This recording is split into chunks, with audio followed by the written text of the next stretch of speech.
ছাত্র সমাজের 4 প্রতিনিধিকে গ্রেপ্তারে প্রশ্ন বিচারপতির। খুনের ষড়যন্ত্রে গ্রেপ্তার হলেও 24 ঘন্টায় মুক্তিতে প্রশ্ন। 27 আগস্ট খুনের ষড়যন্ত্রে 4 জন গ্রেপ্তার হন। অর্ণব রয়েছে, আরো বিস্তারিত জানবো। অর্ণব, হাইকোর্টের কি পর্যবেক্ষণ এই মামলার পরিপ্রেক্ষিতে?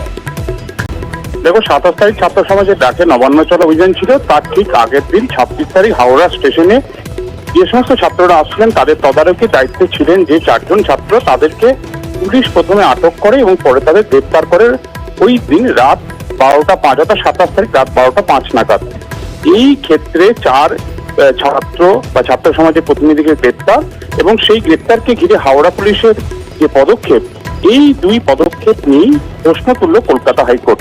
বিচারপতি রাজস্বী ভরদ্বাজ তিনি জানান, যদি হিনিয়াস ক্রাইম অর্থাৎ জঘন্যতম অপরাধ, খুনের চেষ্টা বা খুনের খুন, এই ধরনের যদি ষড়যন্ত্রে লিপ্ত থাকে, কোনো ইনপুট যদি হাওড়া পুলিশ পেয়ে থাকে, সেক্ষেত্রে এই জঘন্যতম অপরাধের ক্ষেত্রে গ্রেপ্তারের 24 ঘন্টার মধ্য দিয়ে তাকে, অর্থাৎ এই 4 জনকে ছেড়ে দেওয়া হলো কেন? তাহলে পুলিশ কি এমন ইনপুট পেলো তাকে 24 ঘন্টার মধ্যে ছেড়ে দিতে হলো? আর যদি যে ইনপুট তারা পেয়েছিল অর্থাৎ গোয়েন্দা সূত্রে, সেই ইনপুট যদি ঠুনকো হয়, তাহলে 24 ঘন্টা তাদের আটকে থাকতে হলো কেন?